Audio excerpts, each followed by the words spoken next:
Hey guys, so in my Q1 wrap up, I mentioned that I have been struggling to find series trilogies that end well. As you know, it can be really difficult to write a satisfying conclusion to a series, but I have just been having really poor luck of late. I don't know why. I don't know what it is about this. So I'm gonna do like a joint review. What's technically 6 books, but it's 2 trilogies, 2 fantasy romance trilogies today that I was so excited about, and I read super fast, and then I got to the last book and I was like, why is this like this? Why is this? So these are a little bit different. One of them is more like set in our world, so like more of a paranormal romance. One of them is a fantasy romance.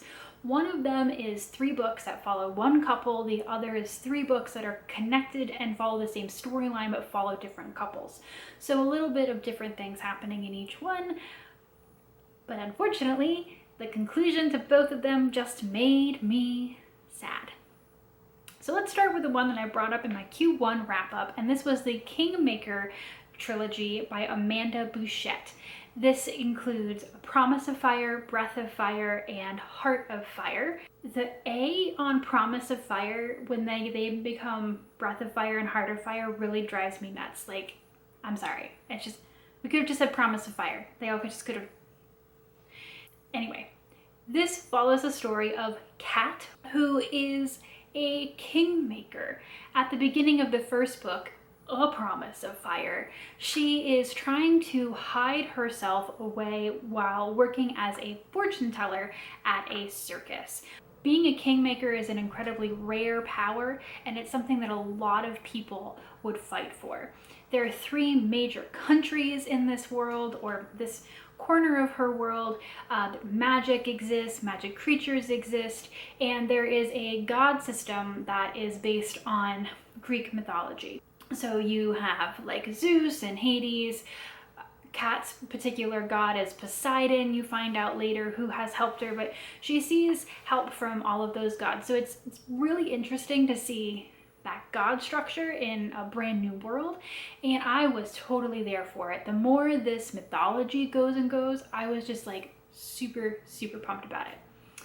So again, Kat's hiding. A kingmaker has a couple of special powers. The biggest one is that she can always tell when someone is lying. So she's considered a kingmaker because if you are a ruler, nobody can deceive you. People have to tell you the truth. If they're loyal, they have to say it. And she also has some other powers that have been gifted to her from Poseidon. You find out later. These are not specific to her being a kingmaker, but it turns out Kat's just really powerful. However, she has a, at this point, unnamed foe tracking her. This person is looking for any sign of her magic, her blood, and so Kat has to be really careful not to draw the ire of this person, who you find out was very abusive and terrible to her, tortured her when she was a very young child, and she has managed to finally escape. However, while telling the fortune of a young boy, Kat reveals a little bit too much of her power and draws the eye of Griffin. Griffin is a non-magical human who has recently helped to topple the magical monarchs of the country that they all live in, and is now the first non-magical ruling house in this land. So he is at a distinct disadvantage between the other 2 houses, which are magical families with a variety of magical powers and magical creatures at their disposal. And so he has come looking for Kat because turns out he had a prophetic dream from Poseidon, which is how he finds her, but he needs Kat. And Kat, of course, does not want to go. So he kidnaps her and ties her to him with a magic rope. That means they can never be parted. And they go off. He takes her away and they go back to his homeland. Along the way, turns out that the gruff macho man who has kidnapped her is kind of a teddy bear, and he has this group of friends who are super cute and super sweet. One of them's his brother, a couple of them are friends, and The supporting cast in this book is super cute, whether it's the friends that he has or his family when you get back to their citadel. As I suggested in my Q1 wrap-up, and as you have already guessed, Cat and Griffin are enemies to lovers. It's a little bit funky because he still kidnapped her. And even when she finds out that he had a prophetic dream from Poseidon, which means that her signature god pushed them together, she's just like, I mean, this is not my will. I'm not here because I chose to be here. I don't want to be your kingmaker. I didn't choose to be your kingmaker. And she's constantly standing up for herself. But she's also protecting him and his friends despite herself, because she's like, I mean, you're kind of fun. So I have an issue with how the relationship starts, but once they get together, it's very cute. The world is great. And at the end of this book, when they finally decide to be together, I was just like, you know what? I didn't like the kidnapping thing, but the way that they grow together is very cute. I love the world. I love the story. It's very involved. So I'm here for it. And that's essentially A Promise of Fire, because it's, you know, ramping up all of this stuff. Now, I've been specifically vague through that part in case you want to read this series on your own.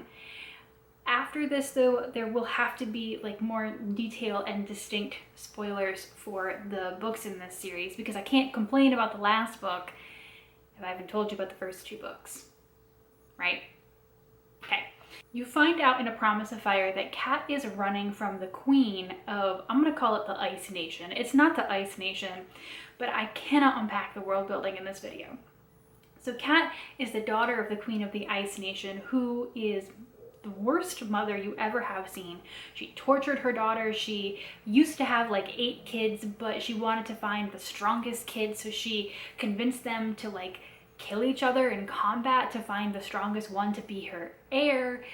It's crazy. But her mom decided that Cat was her most powerful kid and she wanted her to be the heir. And Cat was like, you killed my sister. I don't want to kill my sibling. I'm not here for this. I'm not here for this. But she is worried that when Griffin and his family find out about this, that they are going to disown her, turn her over, treat her as the enemy, whatever. I thought this was going to come about like towards the end of Promise of Fire. It didn't. They just got together. So I thought, okay, Breath of Fire, this is going to be the big major thing, right? Breath of Fire starts off as if the book, like there wasn't a pause between A Promise of Fire and Breath of Fire. They slept together and then they wake up and literally, I mean, this is like the first couple of paragraphs. Griffin is storming into the room, breaking things and saying, did you think you could hide this from me? Blah, blah, blah. And I was like, I have such whiplash. How did he find this out? What? So you're like, okay, this is going to be a major thing for this book. And it's not.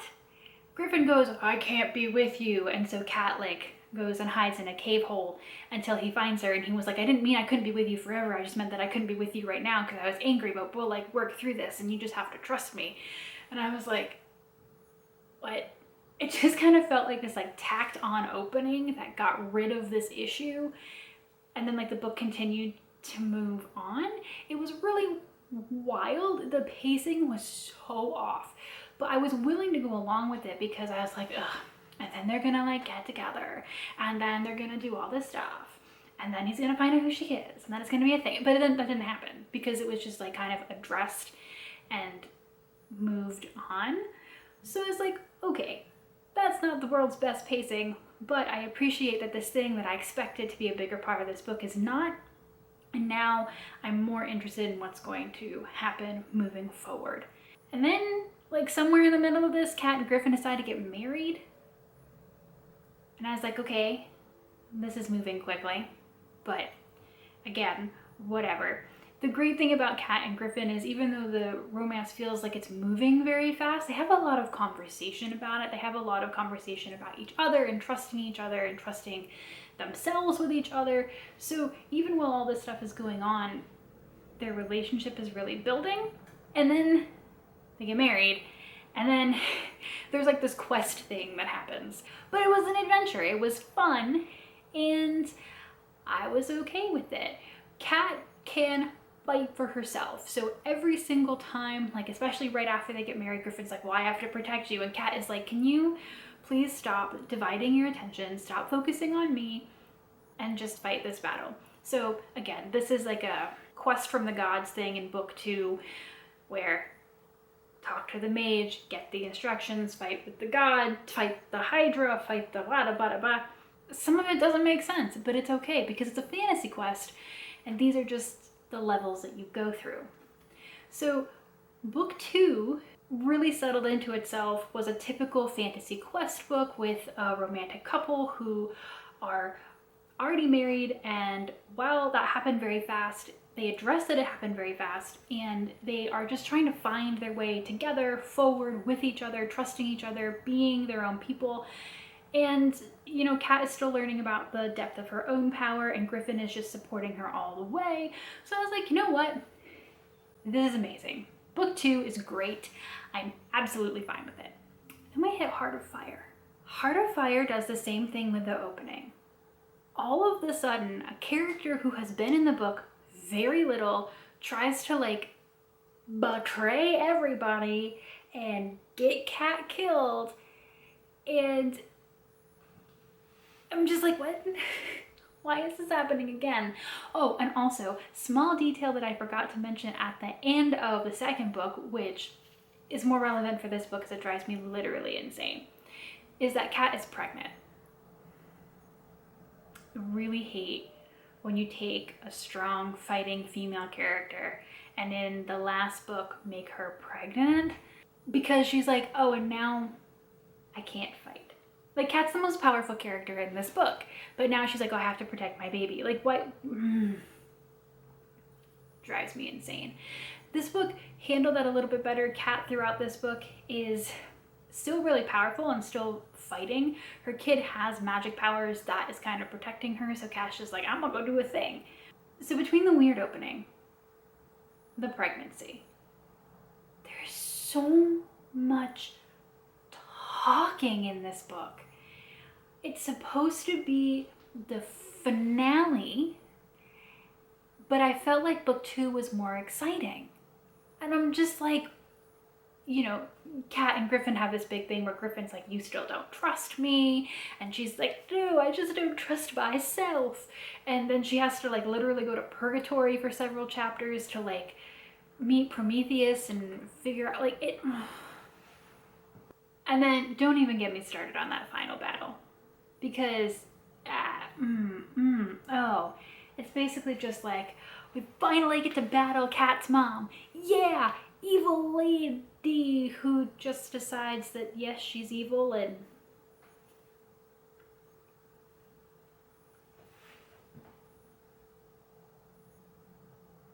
what? I was so excited because I thought, you know, A Promise of Fire is a great ramp-up book. The second book is really exciting, like a quest fantasy with a fairly together couple. Oh, Heart of Fire is so boring. I was literally just sitting there like skipping because there was just paragraphs of dialogue text. And I was like, please go kill a monster or something. So that was disappointing. So directly after that series, I jumped into Thea Harrison's Moonshadow trilogy. This is the one that covers several different couples. The first book is called Moonshadow, which is where the series gets its name. The second one is Spellbinder, and the third one is Lionheart. This takes place in a version of our world in which magical creatures exist, and it's an accepted and natural thing. Everybody knows that they're there. The main character of Moonshadow, her name is Sophie, and she is a witch who has recently, she's been consulting for a police force, was recently caught in a shooting, and is now on the mend. It turns out that Sophie was adopted. She was saved from a human trafficking ring and then adopted. And the daughter of the person who saved her comes to her and says, hey, I have this really crazy house in England that nobody has been able to get in the front door of for 100 years. And if you can get into it, it and a whole bunch of money are yours per the will of my dad. And Sophie's just like, I mean, I'm not doing anything right now, so let's go. The other person in the series, his name is Nick, and he is a dark fae warrior who is currently trying to find his way back to his fairy land called Lyonesse. And Lyonesse is at war with the Light Court, which exists in its own fairyland, and the sorcerer for the Light Court, Morgan Le Fay, i.e. of King Arthur fame, Morgan Le Fay collapsed all of the tunnels between Lyonesse and Earth. And so Nick and his fellow army members have been stranded there trying to find a way back as the Light Court forces slowly whittle them away. Magical coincidence and fights bring Nick and Sophie together. Sophie ends up caring for what she thinks is a stray dog. Turns out that it is Robin, the Puck, and he has been tortured by the Light Court. He used to serve King Oberon, who is the king of Lyonesse. There's like Midsummer Night's Dream stuff happening here, and King Arthur. It's all kind of blended in, and it's really fun when you get the reference. There might have even been more that I missed. It turns out that Sophie's house is partially on top of something that could take Nick and his brothers back to Lyonesse. So Nick, after discovering Sophie and how powerful she is, says, I'm gonna be your bodyguard now, because it's possible that if you can get into this house, I can go home. There's a small cottage. There's not only one bed, but you see where this is going.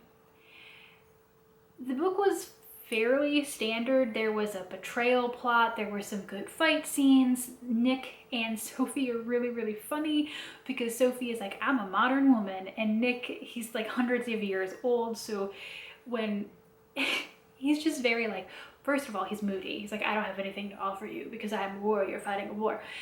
But, you know, once he and Sophie really start to get together, he's very old fashioned and he's like, I have to protect you. And Sophie's like, I'm a mega powerful witch, get off my back, which was great. And the book was fine. It was genuinely fine. The epilogue went on for a little bit too long, but it was just really cute. It felt kind of like a tacked on ending, but it's just them being them and really funny, and Sophie getting Nick to understand what memes are. It was great. I liked it. And I was like, okay, I'll read the second book. And then I read the description of the second book. Remember how I said the Light Court has a sorcerer named Morgan Le Fay? Well, the second book is about Morgan Le Fay and a violinist musician named Sid. This was so interesting because Morgan has been set up as an enemy in the first book, who even at one point comes and fights them, threatens Sophie. But in the second book, you find out that he is under a guise or being controlled by the Queen of the Light Court. And Robin the Puck doesn't understand that that's what's happening. The Puck thinks that if he can sway Morgan with the power of love or whatever, that Morgan will leave the Light Court and that will be a huge blow to their army.